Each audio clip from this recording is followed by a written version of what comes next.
Merci infiniment pour l'invitation. Donc effectivement, on va parler des guidelines françaises sur la prise en charge des infections post-opératoires aiguës.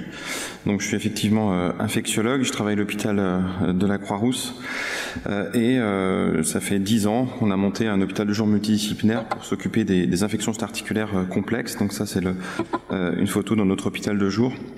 On voit les patients de manière conjointe, tous ensemble, avec chirurgien orthopédiste, ortho et toutes les spé impliquées. Et j'ai par ailleurs été nommé dans le cadre de la nouvelle labellisation 2023-2028, président du comité scientifique des CRIOAC. Avec ici notre site web qui relate tout un tas de choses sur les CRIOAC, mais vous avez aussi toutes les recommandations nationales, internationales que vous pouvez télécharger. Donc on parle d'infection de prothèse. L'enjeu, c'est de savoir si l'infection est récente ou ancienne. Pourquoi? Parce qu'il y a une course pour la surface avec des bactéries qui vont être capables de produire ce qu'on appelle le biofilm. Donc c'est une colle biologique. La bactérie va commencer à adhérer à la prothèse, puis former ce biofilm que vous voyez là-haut. Et lorsque ce biofilm est constitué de manière définitive, la bactérie est indissociable du matériel.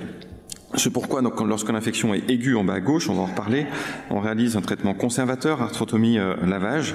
Lorsque l'infection est chronique, à droite, ce qui est recommandé, c'est de faire un changement d'implant, une révision, ce qui est d'autant plus facile lorsque vous avez des problématiques mécaniques, mais ce qui est encore fait pour des patients qui ont uniquement comme problématique l'infection sans aucune problématique mécanique, sans décèlement. Donc j'ai été le chargé de projet de ces recommandations de la HAS qui ont bientôt 10 ans maintenant. Ce qui est intéressant, c'est que la HAS a voulu se focaliser sur les infections de prothèses et notamment sur les infections de prothèses aiguës qui surviennent dans le mois qui suivent l'implantation. Donc l'idée était de faire le point sur les modalités diagnostiques et la prise en charge de ces infections. C'est une méthodologie spécifique de la HAS qui est à la fois lourde et légitime. Ce sont des guidelines de pratique clinique et on m'a confié à l'époque une revue extensive de la littérature avec des milliers d'articles entre 2002 et 2012 pour lequel il fallait écrire un argumentaire scientifique qui est disponible en ligne, qui fait 150 pages, où vous avez une graduation de l'évidence scientifique de chacun des articles. L'idée était d'écrire avec un groupe de travail basé sur les preuves, de répondre à certains objectifs, d'identifier et de diagnostiquer les infections de prothèses dans le mois qui suit l'implantation et de proposer un moyen de prendre en charge ces patients. Alors je vous dis tout de suite, malgré le fait qu'on a épluché toute la littérature, on est tombé sur des recommandations donc écrites avec des groupes d'experts qui ne sont pas basées sur un haut niveau de preuve, comme vous le savez, et la plupart des recommandations, mais pas que en France, en international, sont basées sur un faible niveau de preuve. Ce qui est intéressant dans ces recos, c'est qu'on a voulu créer un algorithme en fonction de la présentation clinique du patient.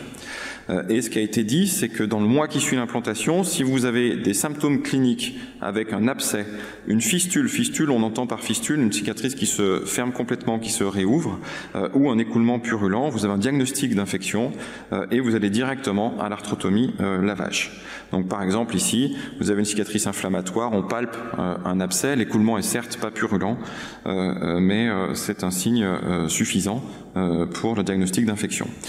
Ici également, alors c'est un peu extrême, mais le patient vient à la 3e semaine aux urgences avec une douleur après une PTH gauche par voie antérieure. Vous voyez cet écoulement purulent. Là, on a notre diagnostic. Là où c'est intéressant, c'est les signes cliniques de suspicion d'infection. Un incident cicatriciel, un patient qui a une récurrence d'une douleur, une détérioration fonctionnelle, plus ou moins associée à des signes généraux. Par exemple, ici, on a un incident cicatriciel. Est-ce qu'il y a une infection dessous ou pas? C'est pas évident. Et si on fait un arthrotomie lavage par excès, on risque d'inoculer au patient une infection. Donc, c'est des situations un peu délicates. Ou ici, vous voyez une cicatrice un peu inflammatoire sur une PTH. On ne sait pas trop si c'est une dermite de stase ou une dermo-hypodermite qui est en fait l'expression d'une infection sous-jacente. Pour ces patients-là, avec suspicion d'infection à droite, on s'est positionné sur le fait de ne pas faire de prélèvements locaux, de faire une CRP, de discuter une ponction articulaire, plus simple sur le genou que sur la hanche, évidemment, pour catégoriser le patient infecté, pas infecté. L'important, c'est de pouvoir monitorer le patient. Il n'est pas infecté le jour où on le voit, mais on réévalue la situation clinique, on refait des CRP, éventuellement. On fait à ce moment-là une ponction, donc on ne laisse pas tomber le patient pour réussir à le catégoriser correctement. Donc on va reparler juste après donc, de cette approche conservatrice, donc arthrotomie lavage ou DARE en anglais, réalisation des prélèvements microbiologiques, une antibiothérapie probabiliste qui est détaillée là-dedans, une antibiothérapie qui cible le pathogène pour une durée totale de 3 mois.